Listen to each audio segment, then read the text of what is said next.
That knife clip to your belt says military grade right on the blade. You bought it because that phrase means something.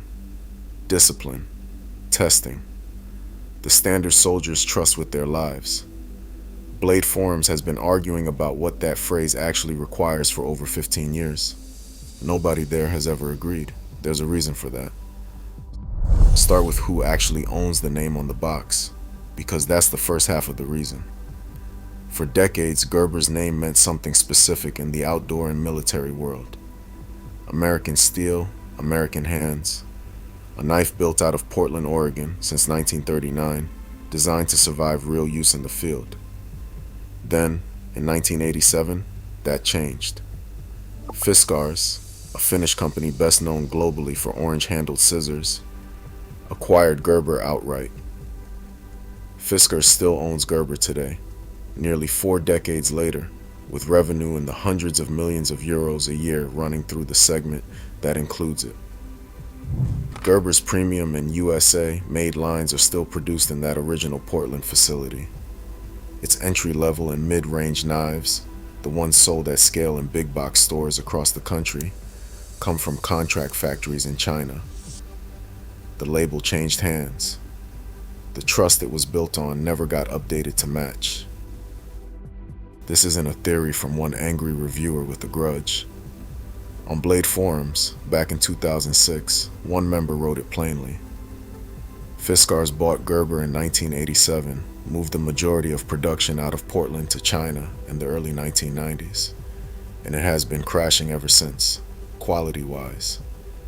That same complaint, about the same brand, on the same timeline, resurfaces on that forum again in 2015, nearly a decade later, from someone who had never read the 2006 post. One user summarized the entire arc in a single sentence. Gerber used to make great quality American-made knives, then Fiskars bought them, dropped the quality, and moved production to China. Another member, comparing a Gerber he had owned since the 70s to one he had bought recently, put it just as bluntly. The company had gone from top rung to bottom rung, and had not been traveling in the right direction since. Two strangers, 9 years apart, arriving at the exact same conclusion independently isn't an opinion. That's a pattern. The complaints aren't even about a single bad batch or one unlucky purchase. They're about a steel that won't hold an edge, a blade that arrives with play in the joint, a company that stopped naming the exact grade of steel on the packaging somewhere along the way, so a buyer can't even verify what they own. Here's what's strange about all of that. Gerber hasn't broken a single law. Nobody at Fiskars has been fined, investigated, or forced to change a label. Fiskars' portfolio today also includes Waterford Crystal, Royal Copenhagen Porcelain, and Wedgwood China. Luxury tableware brands sold in the same corporate family as the knife marketed to survive a collapsed society. But the real scandal was never that some of these knives are made in China. It is that the phrase on the box never had to mean anything at all. And once you understand why, you will never read a product label the same way again. The phrase gets traced back to one document almost every time it shows up in a sales pitch. MIL STD 810, the Department of Defense's environmental testing standard, currently sitting at revision 810H, dated May 2022. Here's what most people assume that standard means: pass or fail, tested and approved, government stamped. That's not what it does. Military grade does not mean the military approved it. The standard describes something the Pentagon calls an environmental tailoring process, a method for building realistic test conditions based on how a piece of equipment will actually be used in the field. There's no government inspector standing over an assembly line with a clipboard, checking boxes before a Gerber knife ships. One real MIL STD 810 drop test, the kind used to certify rugged phones, means 26 drops from 4 feet at different angles, with inspection after every single one. That's what genuine compliance can cost a manufacturer in time, labor, and testing equipment when a company actually chooses to run it in full. Most don't, because nothing requires them to. This is the loophole. The Federal Trade Commission does regulate false advertising under Section 5 of the FTC Act. A company that claims it passed MIL STD 810H testing without ever running a single test has made a provably false statement, and that's real legal exposure. But the phrase military grade, used alone, without naming a specific standard or test number, sits in a gray area the lawyers built on purpose. No falsifiable claim means no violation to prosecute. It functions exactly the same as heavy duty or professional grade, vague enough to be unchallengeable, and vague on purpose because specificity is the only thing that creates legal risk. And there's a second layer underneath even the testing standard. When the government itself buys equipment, it does so through the Federal Acquisition Regulation, the system that governs how every branch of the military purchases anything at all. That process prioritizes cost efficiency, not premium quality, and not the kind of elite craftsmanship the phrase military grade suggests to a civilian standing in a store. The word was never describing the best version of a product. At the procurement level, it was frequently describing whichever version cleared the minimum bar at the lowest bid. And once you know where the line sits, you start noticing exactly how many products have been built to walk right up to it without crossing it. In 2015, Ford advertised the F-150 truck's body as using military-grade aluminum alloy. No such alloy exists anywhere in any military specification.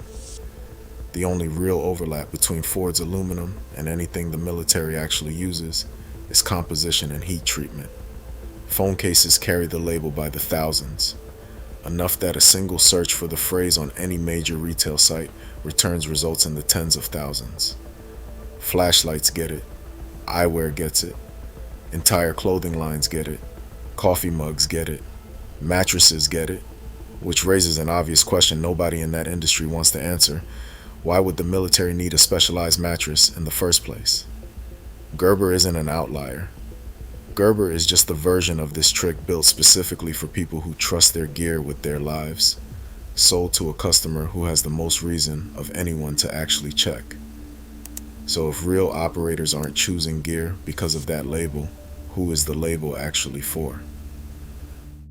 On May 1st, 2011, the Navy SEAL who served as point man on the raid that killed Osama bin Laden carried a factory-made Emerson CQC-7 folding knife. Not custom, not a limited tactical edition built specifically for the mission. A production knife, 3 3/8 inches of blade, a chisel grind, a titanium liner lock. The same model available to any civilian with a couple $100 and an internet connection. In May 2013, that exact knife, carried under the pseudonym Mark Owen by former SEAL Matt Bissonnette, was auctioned off for charity. It sold for $35,400, not because of what it cost new, because of where it had been and who had carried it.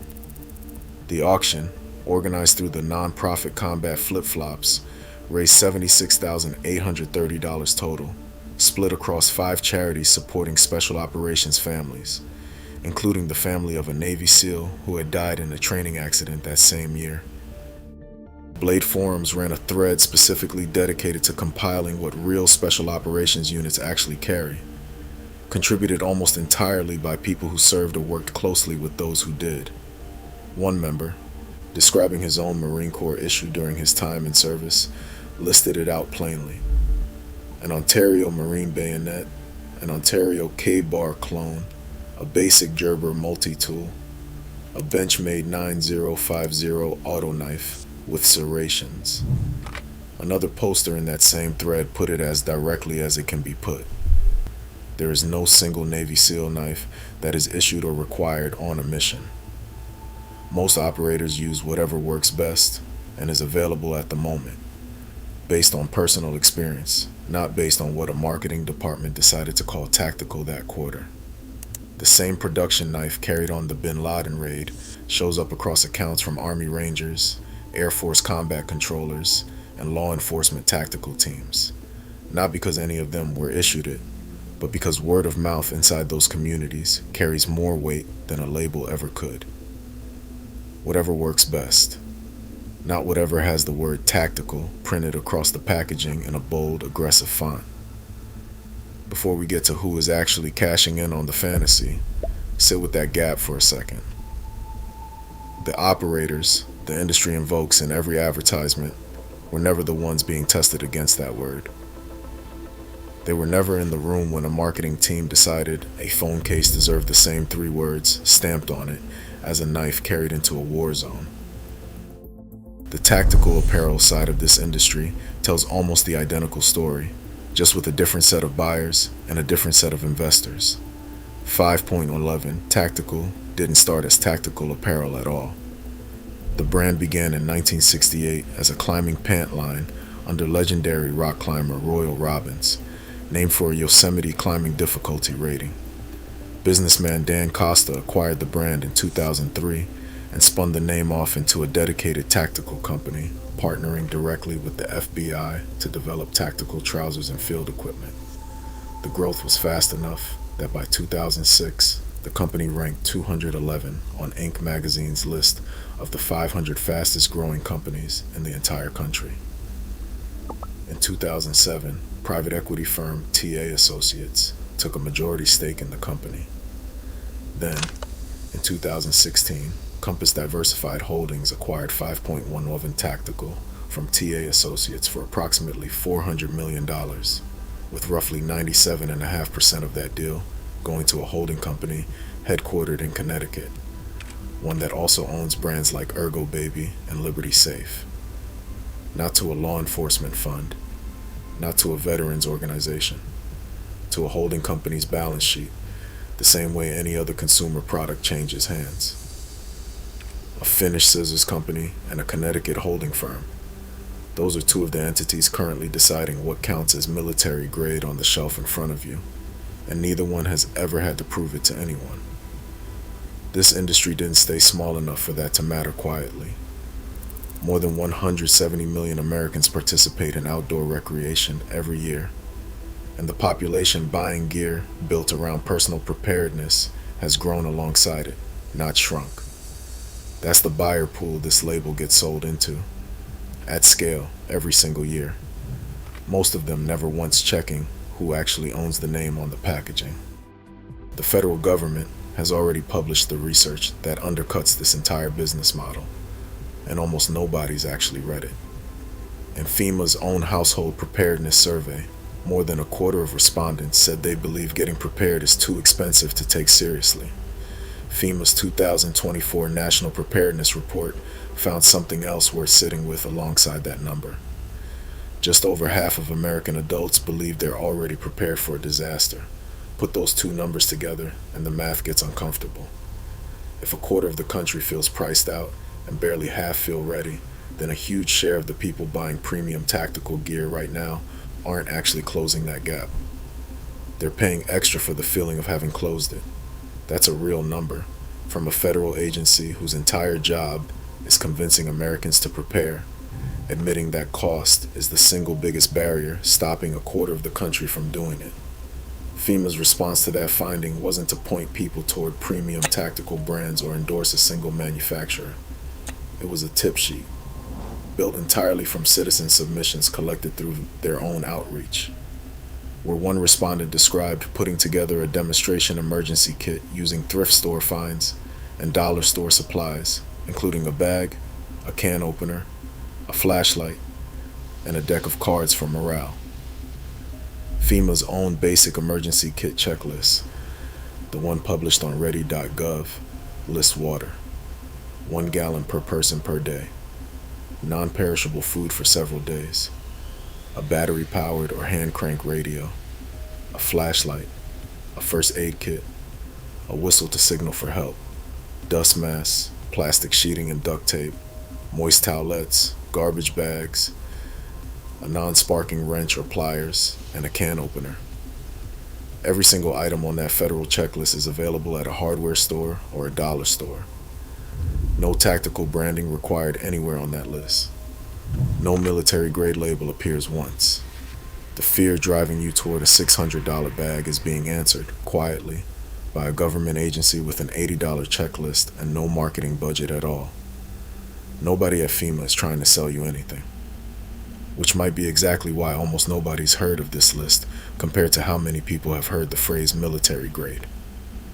One industry estimate puts the global tactical gear market at roughly $14 billion in 2024, growing around 6% a year.